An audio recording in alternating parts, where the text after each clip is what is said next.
Bueno, vamos a ver el último de esta serie de talleres grabados. Después los esperamos en los talleres sincrónicos que vamos a hacer a partir de febrero. Eh, Vamos a tener entonces este taller que se encarga de ver los siguientes temas: sumas infinitivo, de A más B, comparación y conectores. Vamos a arrancar entonces con el primero de estos temas, que es to más infinitivo, que es una de estas estructuras que se pueden traducir de distintos modos. La otra de ellas es la terminación eh, ing, que la van a ver en otro taller. Bueno, la estructura to más infinitivo se puede traducir básicamente de dos maneras, pero vamos a empezar más fácil. La palabra to en sí se puede traducir como a, como para o absolutamente nada. Generalmente cuando está seguida de un sustantivo se traduce como a. ¿Sí? Por ejemplo, cuando digo I go to school, voy a la escuela. ¿Sí? Voy a la escuela. E indica dirección. También puede traducirse como para. Por ejemplo, cuando está seguida de un verbo. Por ejemplo, to make a cake, I need flour. Para hacer una torta necesito harina. Obviamente acá no se traduce como a. A hacer una torta necesito harina no me queda bien. Sí, podría ser voy para la escuela, también podría ser. Vuelvo para atrás, perdón. Y también puede significar absolutamente nada, es decir, no tener ningún tipo de traducción. Por ejemplo, en la oración I want to make a cake. Quiero hacer una torta. En este caso no es ni quiero a hacer una torta, ni quiero para hacer una torta, sino quiero hacer una torta. En este caso, to no se traduce, ¿sí? Entonces, como repaso, to se puede traducir como a, generalmente cuando está seguido de un sustantivo, como para, cuando está seguido de un verbo, y a veces no se traduce como para cuando está seguido de un verbo, a veces no se traduce directamente. Vamos a seguir con el segundo de estos pequeños temas que son así como salpicaditos de nivel B, que es un pequeño repaso de nivel B. Este tema es there más be. La palabra there sola, cuando no está acompañada del verbo be, significa allí, allá o ahí, en oposición a la palabra here, que significa aquí o acá. Pero si la vemos combinada con el verbo be, puede llegar a significar, significa el verbo haber para indicar existencia en distintos tiempos verbales. El verbo be puede estar en cualquier tiempo verbal. Entonces, si está en presente, es decir, con is o con are, acá vemos un ejemplo con are, va a significar hay, ¿sí? Hay en presente. Por ejemplo, si yo digo, there are 3 tomatoes, hay 3 tomates. También esta oración podría estar en singular y decir, there is 1 tomato, y ser, hay un tomate. También podría ser, hemos puesto la oración en plural como ejemplo, pero podría ser también ese ejemplo. Entonces, si vemos there con is o con are, esto lo voy a anotar, va a significar hay. Y esto va a estar en presente. Eso va a significar hay y va a estar en presente. En cambio, si there la encuentro con was o con were, va a significar hubo o había y va a estar en pasado. Por ejemplo, there were 3 tomatoes, había 3 tomates. There was 1 tomato, había un tomate. También hemos visto el verbo will, el tiempo verbal will para indicar futuro.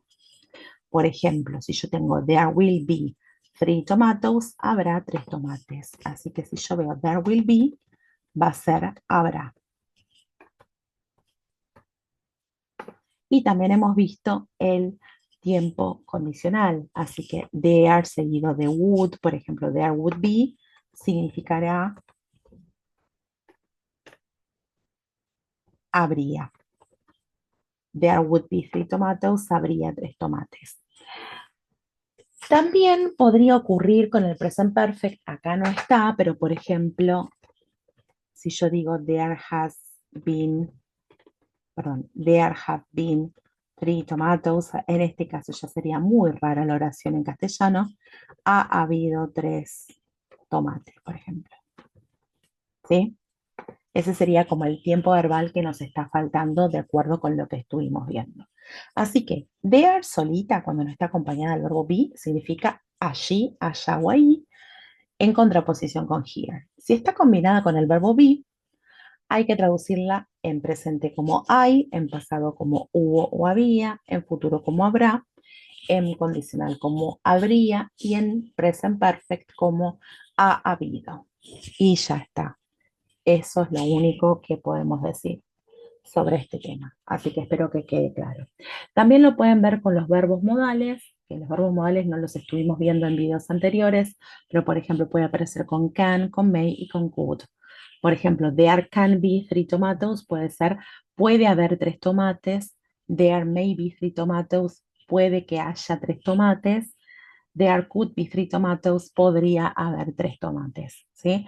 Si estuvieron practicando los verbos modales hasta este punto, es, puede llegarles a aparecer estas combinaciones también. Bueno, vamos a seguir entonces adelante. Vamos a borrar estas pequeñas anotaciones que hice y vamos a seguir adelante porque nos vamos a encontrar con el siguiente tema que es la comparación. La comparación seguramente nos va a, a llevar un poquito de este video y un poco del video siguiente. Vamos a hablar entonces de las 2 comparaciones más importantes que aparecen en nivel A, que son la comparación y la superlación. Ambas estructuras se van a utilizar para establecer comparaciones entre distintas entidades.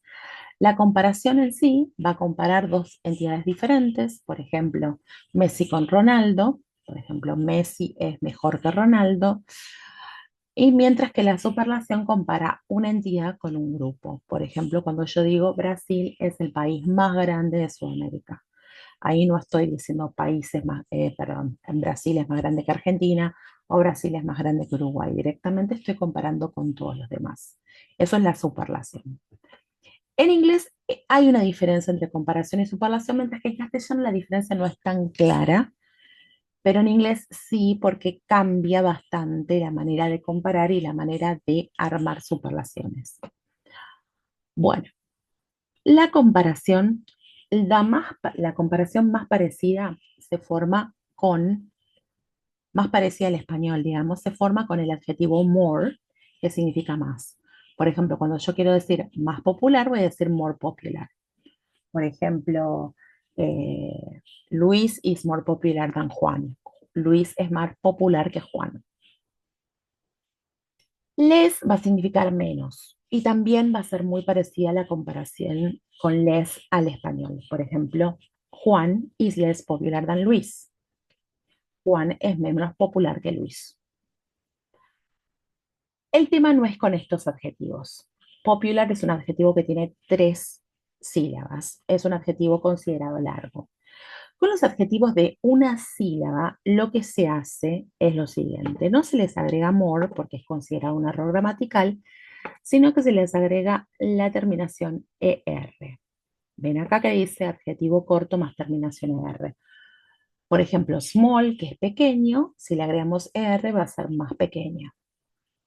Por ejemplo, Tucumán is smaller than Buenos Aires. Tucumán es más pequeño que Buenos Aires, como provincia, ¿no?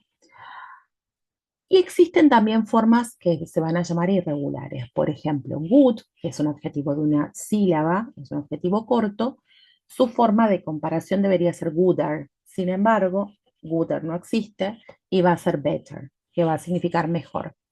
De hecho, en español pasa lo mismo, no decimos más bueno y más malo, decimos mejor y peor.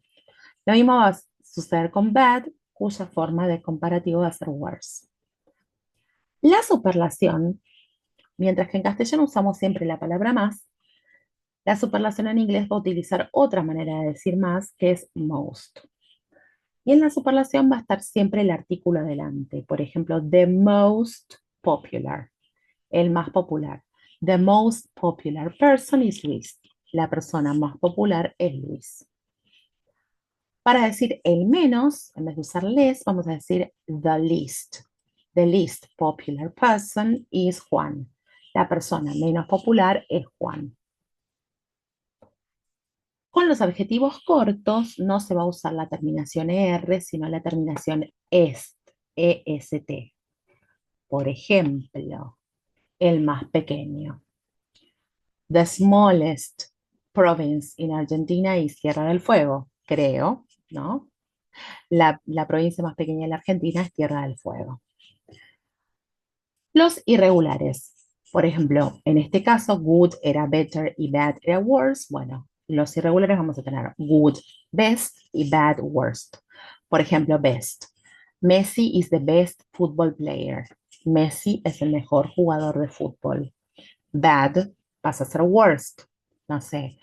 San Marino is the worst football team. San Marino es la peor selección de fútbol.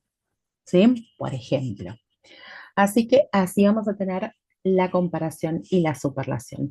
En el siguiente video lo que vamos a ver es la comparación de igualdad y vamos a hablar de los conectores.